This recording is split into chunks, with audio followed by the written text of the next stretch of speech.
could bolster enchant this guy, which is tempting, which is very tempting. I could also just rock blast some more. I think maybe the bolster enchant makes more sense because these guys have so much physical armor. The rock blast, I mean, it would do 27 to this guy, only 16 here, only 14 there, because this guy's not in defensive mode, so he actually would hit him for a lot. But it's kind of important to not die. So I think what we're gonna do is we're gonna bolster enchant this dude. Now, this is my spell. This is not the one that also strengthens. It didn't strip away his bolster defense, and it didn't strengthen him. Now, Quill, on the other hand, does have 2 stacks of bolster defense. So I could go and use the strength and steel on him, which would heal him. He's not very injured, but also increase his strength. I don't know if that's specifically required, though. Oh, there is an undo. There is an undo. No, there's a restart combat.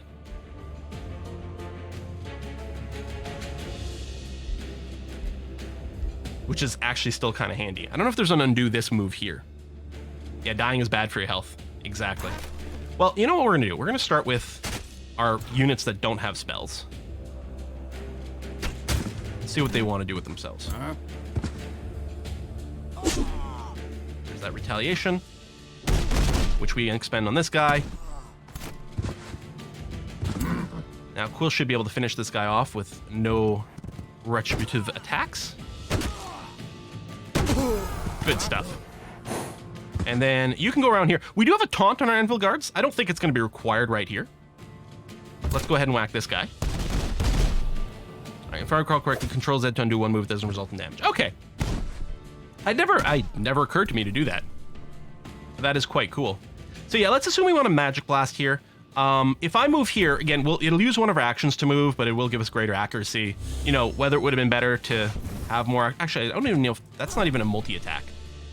Yeah, this is always a single attack, so... All right. So he's attacked... Oh, he's moving away! We took an attack of opportunity here. He went to attack my squishier unit here. Very rude. Same thing here, actually. This guy's moving to try to attack a more vulnerable unit. Oh, apparently doing poison damage. What? That's crazy. There you go. This is a flank attack here. So the 3 swords listed forward. So Quill's going to do bonus damage thanks to the flank. No retaliation attacks on a flank either. This guy can't do a ranged attack when he's in base-to-base contact. Well, no matter what, we got 50% chance to hit this guy. Crazy. Oh, I should have done the overdraw crossbow since I had all my movement.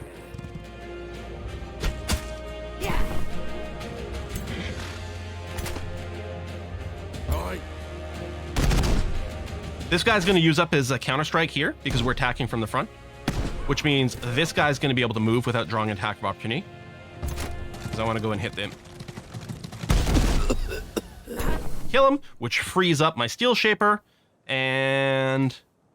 If I move my Steel Shaper here... it still won't... Yeah. I mean, we could get lucky with a crit, depending on our rep. Oh! Maybe I should just finish him off the Rock Blast. I mean, we're going to win in a second. This guy might move here and attack there, although he's going to draw double attacks of opportunity if he does that. So... You know what? I think we'll save some mana. Yeah, he's just going to stay here, attack Quill for 1 whole damage, and Quill's going to counterattack. Slow-mo kill animation. I got a rock. Yeah, I got a rock. I can't wait to show it to my friends. None of them have a rock this big. So victory, and you can watch the replay. So I think we ended up taking more damage than when we automated the fight. This sounds about right. And there we go, and we picked up the gold that this thing was defending. And now this, the Scoot, which we never even moved, this Pioneer Scout unit, we can move it around here. It also has an auto-explore button, which is actually lovely. Everyone who knows me knows that I love being lazy, and so auto-explore buttons are quite good. We'll take a first move sort of manually. Yeah, that's all defended. That's annoying. Pop back over here. Now what I'm going to do is I'll put auto-explore. So in the future, we're not going to deal with that Scout. Let's take a look at our... Well, actually, you still have some movement left over. One of the things I haven't been able to find, and maybe previous people, especially with perhaps Age of Wonders Planetfall, can answer me. If if there's a special thing to be concerned about with healing. As far as I can tell, all units heal a certain amount every turn. I don't think it matters where we are. I haven't been able to tell. The encyclopedia doesn't have an entry on, like, healing. It has an entry on hit points. But yeah, 25 inside of territory. So it is faster inside as where I know. I don't know if there's a place where it lists that. Maybe under domain?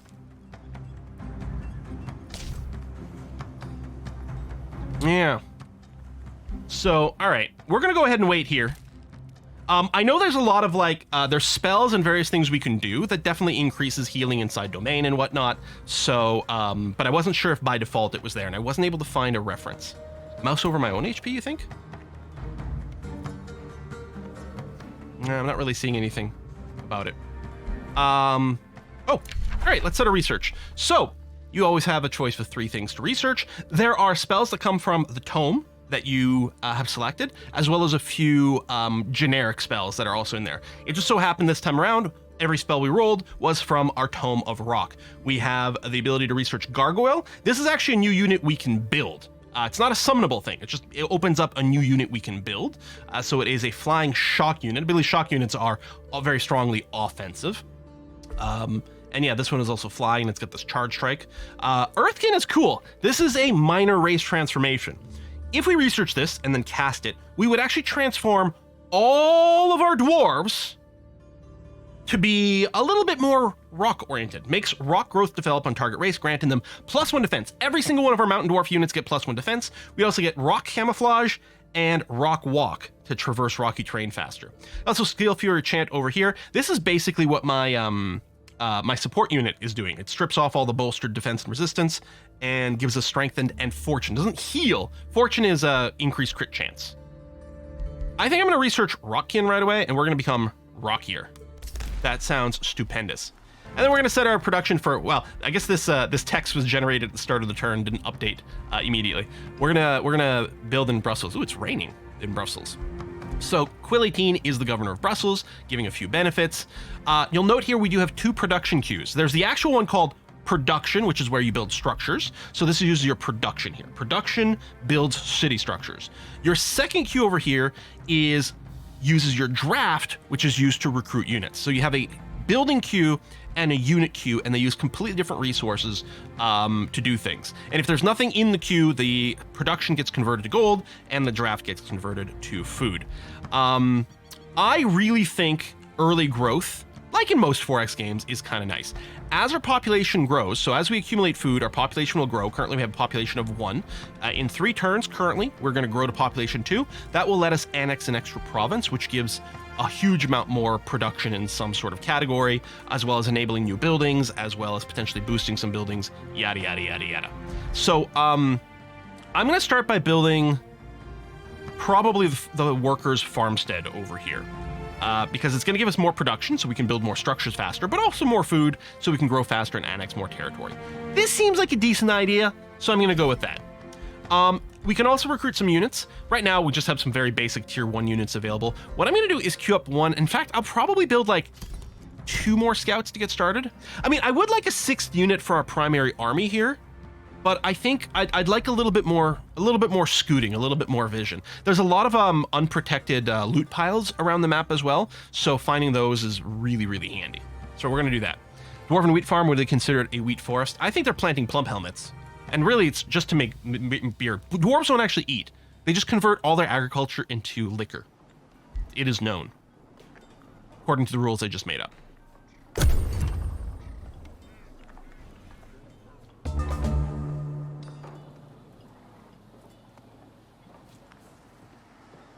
All right. Do automated scouts prospect automatically as well? I mean, my prospect.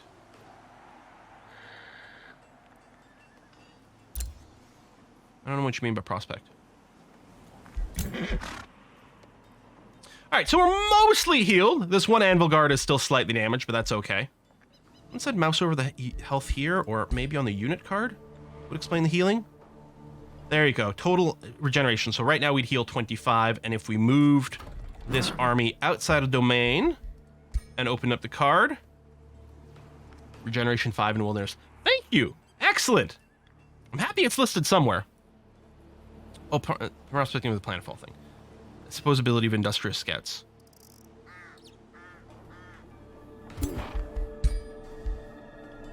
Oh, scout prospecting. This unit can prospect Cliff Mountain or Stalagmite provinces. It rewards production gold or a hero item. Huh. Okay. I don't know if it does that automatically. We'll have to take a look at that. So I think this is going to be quite good if we set our units underground. Cliff Mountain. What, does this count as cliff?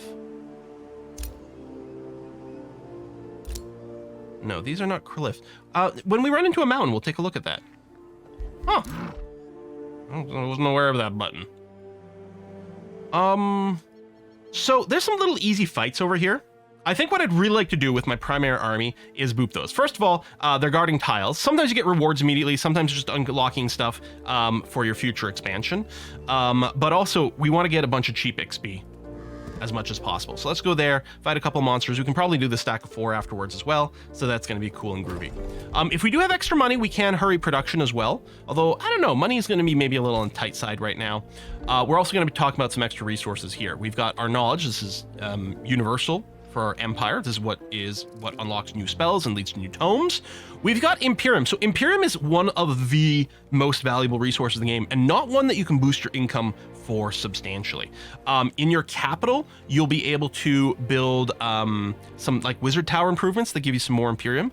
And then, yeah, some of these ancient wonders can also potentially give you some, and you can get some from events, which is really good. Imperium, as you can see here, is used for founding cities, taking over conquered cities, and buying empire skills, which currently is locked for one more turn. We'll look at that next turn here.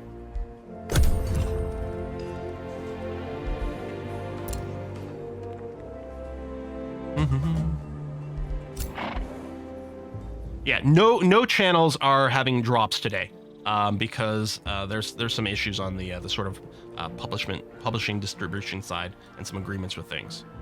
So hopefully Thursday, but if not, what they'll do is they'll find another way to get us all the cosmetics they've said. All right, so I mean, we'll just move up on the road as much as we can over here. There you go. We got a new scoot. As far as I can tell, the auto explorer is really smart, but I still like to maybe like send them out in one direction first, and then go ahead and explore this, enable the auto exploration so that we, you know, I just don't want my scouts to be bunched up, although they do seem to be pretty smart about that. I think my leader could attack this turn. Oh, you're kind of right. What I could do is I could separate my leader out as a separate army, but it would still fight with the others. Still, you know what? I'll wait one more turn. Quill's One Direction fan confirmed. Absolutely. I'm a big fan of... You don't know you're beautiful? I did actually watch one One Direction concert, a stream thing with the whole family here. Surprisingly good. Very entertaining. I mean, why would it be surprising? They're huge megastars. Obviously, they're probably pretty good at entertaining people. All right. This turn here, we now have access to empire development. So you have, as a result of your initial racial setup, a certain affinity in certain schools. Currently, with our race setup, the only affinity we currently have is Materium, which is related to physical magic. It's associated with resource extraction, transmutation, mastery over the mundane physical world. Feels very dwarfy. And it's opposed by astral affinity, so if we meet astral empires, they're not going to like us very much. This accrues. So we're currently, we're 2 turns in the game, we now have 12 Materium Affinity accrued, which is how we unlock these upgrades available. So we currently have access to Military Engineering, which needed the 12. We don't have access yet to Consolidated Industry, which needs a total of 20. In addition to needing a certain amount of this accrued, you then also need to spend Imperium to do it. So Military Engineering would make Outpost cost half as much gold, take 1 less turn to build, and start with a free Palisade, which is actually kinda nice. So there's these 6 different schools of magic, these 6 different affinities, plus there's a general affinity over here. It doesn't matter what points you earn, it always accrues points towards general over here. So once we've accrued a total of 20 points, we'll be able to get basic seafaring and go over land. Like, we'd still have to unlock it with Imperium, but this is where you get like all the generic stuff, right? Excavation to dig through like underground sites, road building, more Whispering Stones, which are used for free cities, these like city-states and things like that. This is also how you get more city cap, because at the start of the game, you actually have a limit of 3 cities. If you go beyond that, you get some efficiency penalties, but you can just increase your cap by doing this. It is quite nice because it does incentivize, it makes a tall playstyle very viable, especially a tall playstyle with lots of vassals, because vassals don't count towards your city cap. So I am going to want to build an outpost soon, so I am going to get military engineering here so that it's going to be discounted once we do. Show all affinity. Mousing over every single one would take us a long time. So, I don't know. But we've got Chaos over here. A lot of these really benefit like small hordes and stuff like that. Order. Astral, which you will definitely see in my Elfish Let's Play, which is going to come on the 29th. Shadow. There's a fair amount of like magic stuff, but also some killing and assassinating kind of stuff. What's quite cool is when we get over here for the Materium, we're actually going to get a free item to equip onto our hero, which is really nice if we haven't found another breastplate by then. All right, we're going to go and boop this guy. We're doing the manual combat, but I'm going to play it lazy by hitting the automation.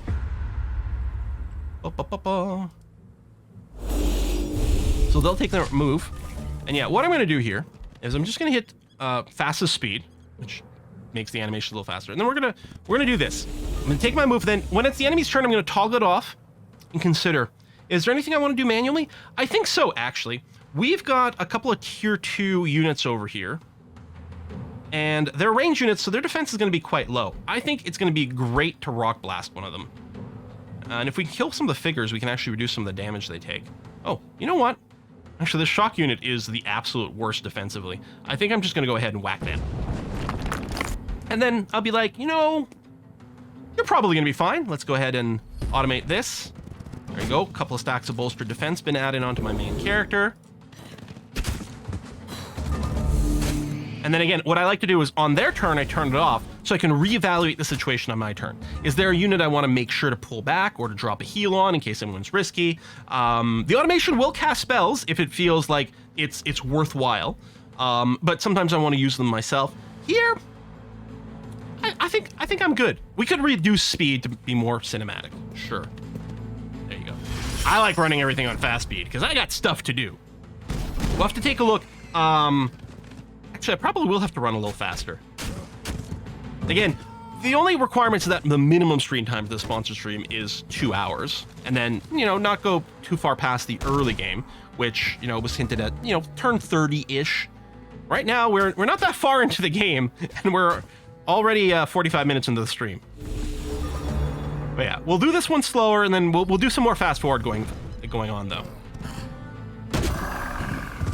I mean, if I'm mostly automating the fights in general, it is going to save us some time for me, like, thinking about each move. In theory, we might do better than the AI, but the AI seems pretty good. It doesn't seem to make any horrible mistakes. In fact, there's a lot of fights the AI just seems to do a better job than I do.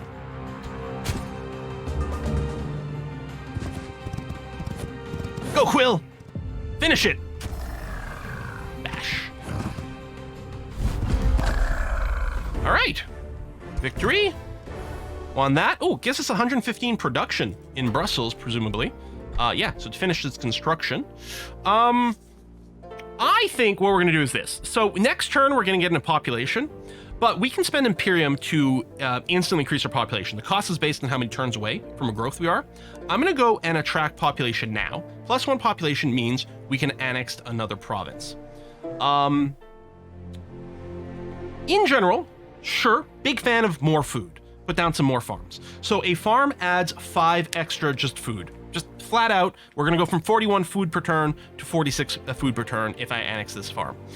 Some of these provinces, the icons are bigger. You can see these 3 provinces here, the icons are all bigger than these. The reason is these 3 provinces have some sort of special characteristic in them. This province has a gold vein. Now, it doesn't matter which improvement I add to this, it'll get the benefit of the gold vein. So a farm here will give us the 5 food from the farm, as well as 10 food from the gold vein, or 10 gold from the gold vein. Even though a farm doesn't produce gold, we still get the value of it, which is awesome. Now, sometimes what you'll see is you'll see some type of improvement bigger than the others. The most common thing I've seen is farms on rivers. If there's a river going through a tile, the farm produces 2 extra food, so 7 instead of 5. So in that case, you'd see the farm icon bigger than the other 2, because the farm in specific is really strong on that tile. what this means here for our purposes, these 3 tiles are the most desirable to go and settle in, because this one here has pastures for 10 extra food. This one here has an iron deposit for 10 extra draft for recruiting units faster. So what is the most important thing to get early on? Well, I mean, in general, food is quite nice early on, but I could decide to build a farm on the gold mine because money is really good. I find money and mana, you kind of just want more of it in my experience so far. It is worth noting, we do have the great builders, so we actually get 2 gold from a quarry. Normally the quarry is 5 production. Our quarries are 5 production and 2 gold, plus whatever the tiles got. There's also another mechanic where some buildings, we don't have any of those yet, but if I mouse over the bulwark, no, I don't think we've got an example of it here. Some buildings require that you have a specific type of province annexed, so they'll require that you have at least 1 quarry or at least 1 forest. And most buildings also have a boost. So if we mouse over shrine, you can see if we have a quarry, hey there. If we get a quarry, it'll be boosted, and a boost reduces the cost by 30%. So we can build a shrine cheaper. I think it might need less production as well, so it might also be faster to build if we've got the appropriate thing. So when you're planning your province improvements, you might do that. I'll also note, depending on who you're playing as, so here in Materium, the second tier of Materium, Consolidated Industry, gives us +1 stability for each adjacent province improvement of the same type. So we as Materium have a little bit of an incentive to cluster things together. There's also an incentive in general to do that because later on, we don't have access to any of them right now, but later on we're going to get these special like province improvements that we can build, and they tend to have adjacency bonuses for like same type sort of stuff, like +5 production for each adjacent quarry or whatever the heck. So there's lots that goes into planning these provinces. I'm going to suggest early on, more food, more better, so we can grow our population, so we can get more provinces. So I think I'm going to do that. And so I'm going to go ahead and just build a farm where there's already a pasture. This will net us 15 extra food, which is a pretty substantial boost to what we're going right now. So that feels pretty good. So we're going to go ahead and plop that down. There we go. So now we got the farm sector. And yeah, we were at what, 41 food, now we're at 57? Something like that. I don't remember what the math was. Now, I do have enough Imperium to go and attract more population here. And the thing is, Imperium is such an important resource. Rushing your city growth is really good. On the other hand, we need 200 Imperium to found a new city. How do you balance that? I don't know. I mean, we might end up with some sort of general rules of thumb with experience. The other thing that might happen is we might... I think a lot of it's going to depend on, well, what's your terrain look like? What's your race configuration looking like? All kinds of things like that. I'm wondering if maybe it's worth spending it, like accelerating to at least 3 times, because we've got 3 super strong provinces here with some innate bonus. On the other hand, we got the food now. Maybe that was the most important one, and then we can just be patient with the others and instead focus on another city. It's so hard to decide.